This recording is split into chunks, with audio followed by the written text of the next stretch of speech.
Hello guys, അപ്പോൾ ഇന്ന് നമ്മളിവിടെ രാത്രിത്തേക്ക് പയറും കഞ്ഞിയും കൂടി ഒരുമിച്ചിട്ട് വെക്കുകയാണ്. അപ്പോൾ ഇത് നമുക്ക് റേഷൻ കടയിൽ നിന്ന് കിട്ടിയ അരിയാണ്. അത് ഞാൻ കഴുകി വെച്ചിട്ടുണ്ട്. പയർ കഴുകി വെച്ചിട്ടുണ്ട്.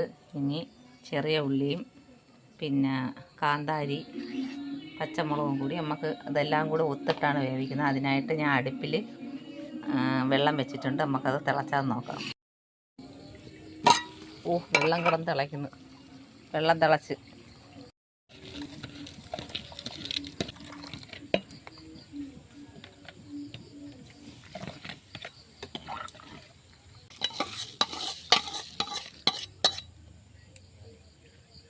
നമ്മൾ ഉള്ളിയും പച്ചമുളകും ഞാൻ ഇളക്കി കൊടുക്കാം. നമ്മൾ കഞ്ഞി വെന്താണ്.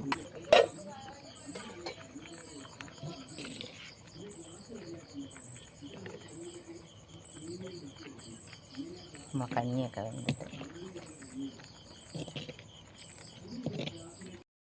ഇപ്പം നമ്മളെ കഞ്ഞിയൊക്കെ നന്നായിട്ട് വെന്തിട്ടുണ്ട്. നമ്മൾ പച്ചമുളകും എല്ലാം അതിൽ കൂടെ വെന്ത് ചേർന്നിട്ടുണ്ട്.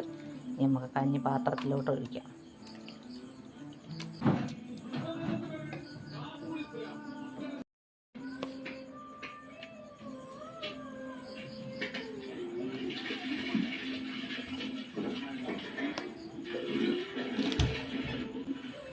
നമുക്കിന്ന് കഞ്ഞിയും മാങ്ങാച്ചാറും രാത്രിത്തേക്ക് നമുക്ക് കഴിക്കാം.